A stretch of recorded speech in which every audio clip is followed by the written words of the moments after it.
এমএনবিটা দেখার পরে আমরা চলে যাচ্ছি নেক্সট। এইরকম কাদা, তার জন্য গিয়ে ওখানে। Guys, welcome back to another new episode of my vlog.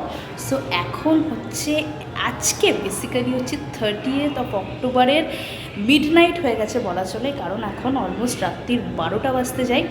তো এখন আমি কেন ব্লগ শ্যুট করছি? এখন ব্লগ শ্যুট করছি কারণ তোমরা দেখেছো আমি শুধু রাজবাড়ি আর কয়েকটা ঠাকুরই কভার করেছি। তোমাদেরকে বলেছিলাম আজকে রাত্রে আমাদের সবাই, মানে আমার মাদের যে কমিটিতে পুজো করে তাদের সাথে আমাদের একটা প্ল্যান আছে আজকে হোল নাইট ঠাকুর দেখার। তো সেটার জন্য এখন রেডি হয়ে নিয়েছি, ওদিকে বৌদিরাও রেডি হয়ে নিয়েছে। তো চলো এখন সবাই মিলে বেরোনো যায়।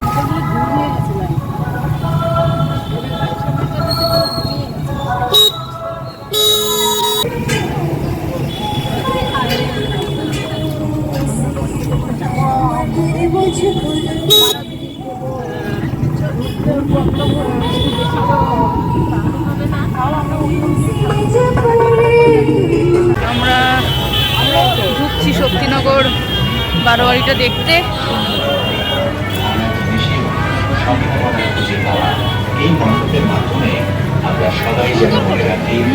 কি দারুণ, দেখো এই জায়গাগুলো দেখো। পুনর্জন্মের শক্তি আর মা জগদ্ধাত্রীর মতো আমরাও যেন খুঁজে পাই অন্ধকারকে আলো, ক্ষতিকে সৃষ্টিতে আর হারের মুহূর্তকে আশায় রূপান্তর করবার ক্ষমতা। আপনারা সকলে ভালো থাকুন, উৎসবের দিনগুলো আপনাদের আরো বর্ণময় হয়ে উঠুক, আমরা সেই কামনা করি। আপনাদের সকলকে নমস্কার, ধন্যবাদ।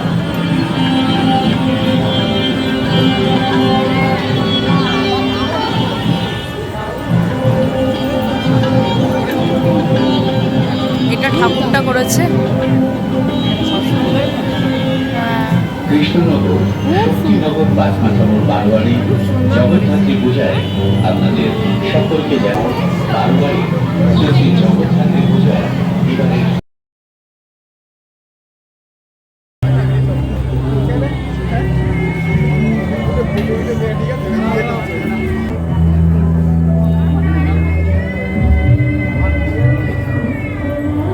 বুড়িমার স্টাইলের মুখ এই মায়ের।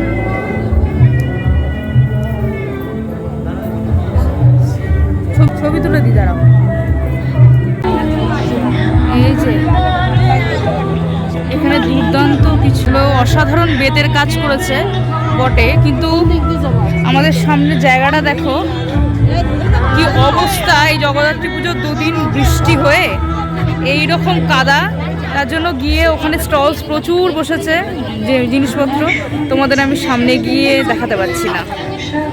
চলো, এটা হচ্ছে আমাদের ক্লাব এমএনবি, রাজস্থানের রাজমহল করেছে থিম, দেখে নাও তোমরা। এটা হচ্ছে মা, Rajasthan Rajmahal for the very last time.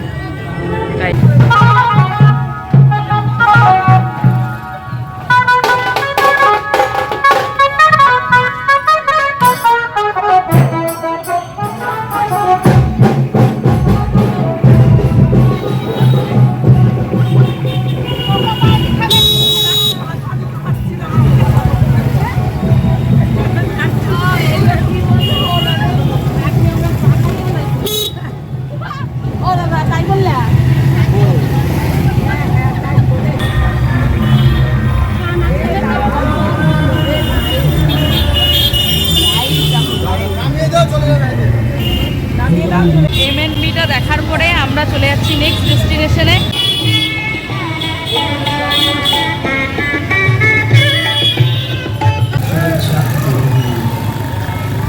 এবছর আমাদের ক্লাব 47তম বর্ষে পদার্পণ করেছে। আমাদের এবছরের আকর্ষণ মাটির টান। বর্তমানে ফ্ল্যাট কালচার সভ্যতায় চাষযোগ্য জমি ক্রমশ ব্যাপকভাবে কমে যাচ্ছে। তারপরেও কৃষকরা মাটির টানে ফসল ফলাতে মাটি চলছে। তাই এবছর এখানে পুরো হোল ম্যাপটা দিয়েছে আমাদের কৃষ্ণনগরে কীভাবে ঠাকুর দেখা চলছে এই রাত 1টার সময়। এগিয়ে যাচ্ছি ক্লাব দিকে। ছাড়িয়ে করতে হবে। থিম আছে এবারে আমাদের মাটির টানে।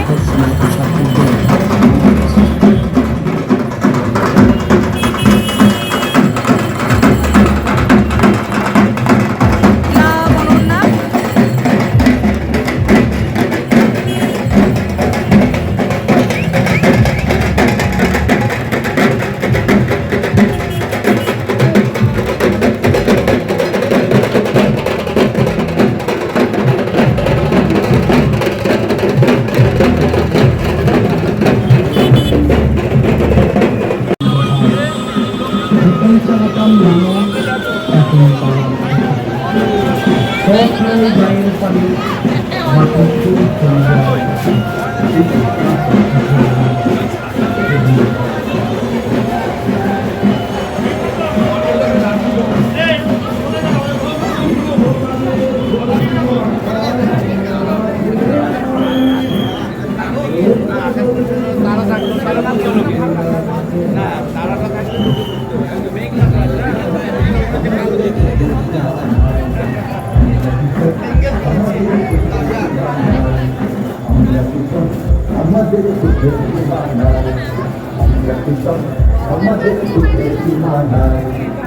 পরতে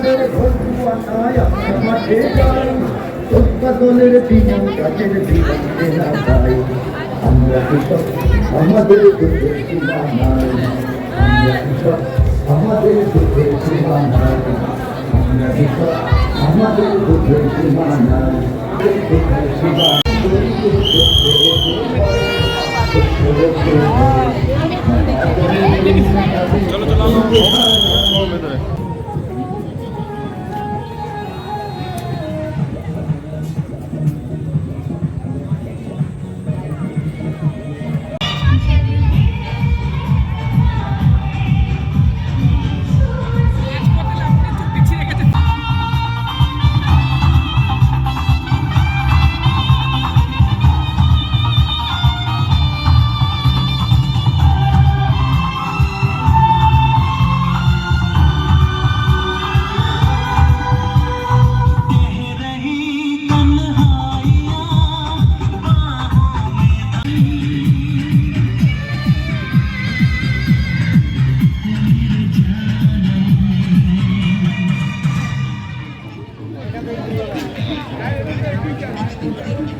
ভাই ভাই সংঘতে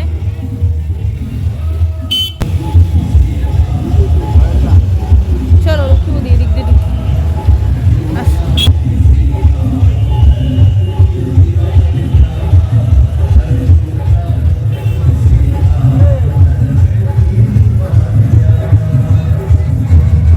তবে কাদা মারিয়ে আসতে হচ্ছে, বিচ্ছিরি খারাপ অবস্থা। এই দুটো দিন পুজো, তাও একটু বৃষ্টির স্বস্তি দিল না আমাদের। ওই ছুটি ছিঁড়ে গেল বলে আসতে। হ্যাঁ হ্যাঁ তুলেছি।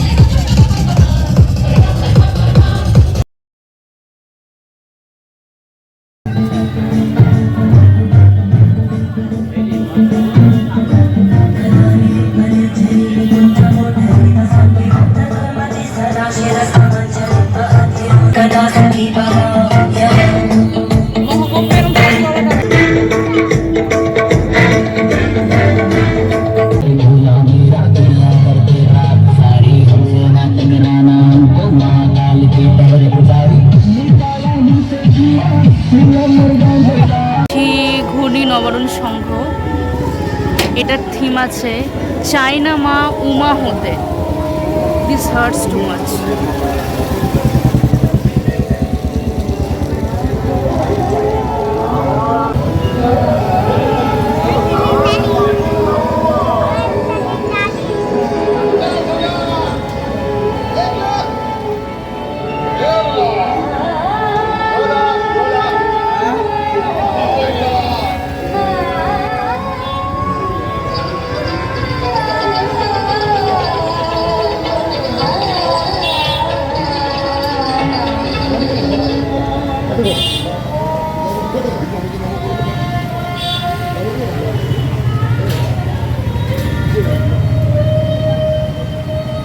কত কষ্ট দিবি মা, কাজ ফুরাইলে ছুড়ে দেবে। আমরা এত খেলা, আমরা কি শুধু ভোগের জিনিস? ফেলবো চোখের লর, কিসের জন্য জন্ম দিলি? কোরআনে লাগছে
নাইট ঠাকুর দেখার আমি খুব একটা সত্যি কথা বলতে পক্ষপাতিত্ব করি না।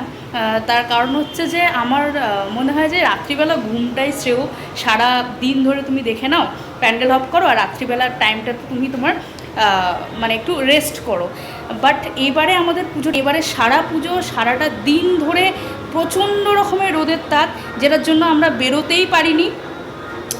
মানে যদিও বেরিয়েছি, তোমাদের তো দেখিয়েছি, রাজবাড়িটা দেখে আমাকে আবার ব্যাক করতে হয়েছে। মানে আমি অন্য দিন হলে হেঁটে হেঁটে হয়তো তোমাদেরকে অনেক ঠাকুর দেখিয়ে দিতাম, আমি নিজেও দেখে নিতাম। বাট এবারে মানে আমি গিয়ে ফিরে এসেছি, এরকম একটা ব্যাপার, হিট স্ট্রোক হয়ে যাবে। আর রাত্রিবেলা করে মানে সন্ধ্যাবেলার দিক থেকে শুরু হয়েছে বৃষ্টি, তাহলে আমরা যাবোই বা কখন? আর মাত্র দুটো দিনের পর তো আর প্রতিমা থাকেও না।